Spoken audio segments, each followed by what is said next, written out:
ಇನ್ನು ರಾಜ್ಯಸಭೆಯಲ್ಲಿ ಚುನಾವಣೆಗೆ ನಮ್ಮಲ್ಲೂ ಕೂಡ ಬತ್ತಳಿಕೆ ಇವೆ. ದೋಸ್ತಿಗಳ ತಂತ್ರಕ್ಕೆ ಡಿಕೆ ಶಿವಕುಮಾರ್ ಪ್ರತಿತಂತ್ರವನ್ನ ಹೆಣಿಸಿದ್ದಾರೆ. ನಮ್ಮಲ್ಲೂ ಕೂಡ ಏನೇನು ಪ್ಲಾನ್ ಇದೆ, ಅವ್ರ ಕೌಂಟರ್ ಪ್ಲಾನ್ಗಳು ರೆಡಿ ಇದಾವೆ. ದೋಸ್ತಿಗಳ ತಂತ್ರಕ್ಕೆ ಡಿಕೆ ಶಿವಕುಮಾರ್ ಪ್ರತಿತಂತ್ರ. ಮೈತ್ರಿ ಪಕ್ಷದವರು ಏನು ಚರ್ಚೆ ಮಾಡಿದ್ದಾರೆ ಅನ್ನೋದು ಗೊತ್ತಿದೆ. ಎಲ್ಲರ ಮೇಲೆ ನಮಗೆ ಅಂದರೆ ನಿಗಾ ಇದೆ ಅಂತ ಹೇಳಿದ್ದಾರೆ. ನಿಮ್ಮ ಏನೇನು ಪ್ಲಾನ್ ಇದೆ ವಿಪಕ್ಷದವ್ರದ್ದು, ಅದಕ್ಕೆಲ್ಲ ನಾವು ಕೌಂಟರ್ ಪ್ಲಾನ್ಗಳನ್ನು ಮಾಡ್ಕೊಂಡಿದ್ದೀವಿ. ನೀವು ಏನೇನು ಚರ್ಚೆ ಮಾಡ್ತಿದ್ದೀರಿ, ಯಾರನ್ನ ಎಲ್ಲಿ ಮೀಟ್ ಆಗ್ತಿದ್ದಾರೆ, ಇದೆಲ್ಲ ಕೂಡ ನಮಗಿದೆ ಇನ್ಫಾರ್ಮೇಷನ್. ರೆಡ್ಡಿ ಸೇರಿ ಪಕ್ಷೇತರ ಜೊತೆಗೂ ಕೂಡ ಮಾತನಾಡಿದ್ದೇವೆ ಅಂತ ಹೇಳಿದ್ದಾರೆ. ಅವರು ಏನೇನು ಚರ್ಚೆ ಮಾಡಿದ್ದಾರೆ ಅನ್ನೋದು ನಮಗೆಲ್ಲ ಅರಿವಿದೆ. ಯಾವ MLAಗೆ ಏನೇನು ಫೋನ್ ಮಾಡಿ ಏನೇನು ಮಾತಾಡಬೇಕು ಅಂತ ಪ್ರಯತ್ನ ಮಾಡ್ತಾ ಇದ್ದಾರೋ ಅರಿವಿದೆ. ಎಲ್ಲ MLAಗಳು ಹೇಳ್ತಾ ಇದ್ದಾರೆ.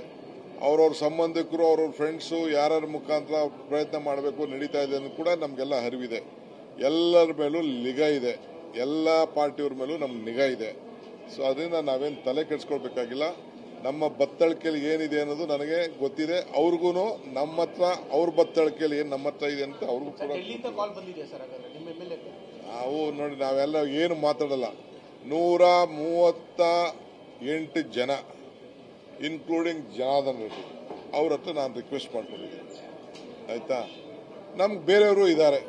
ನಾವೆಲ್ಲ ನಮ್ಮ MLAs ಎಲ್ಲ ಸೇರಿ ನಾವು ಸಾಯಂಕಾಲ ಕಂಪಲ್ಸರಿ ಇಲ್ಲಿ ಅಸೆಂಬ್ಲಿ ಮುಗಿದ ತಕ್ಷಣ ನಾವು ಹಿಲ್ಟನ್ ಹೋಟ್ಲಲ್ಲಿ ನಾವು ಶಾಸಕಾಂಗ ಪಕ್ಷದ ಸಭೆಯನ್ನು ನಾವು ಕರೆದಿದ್ದೀವಿ.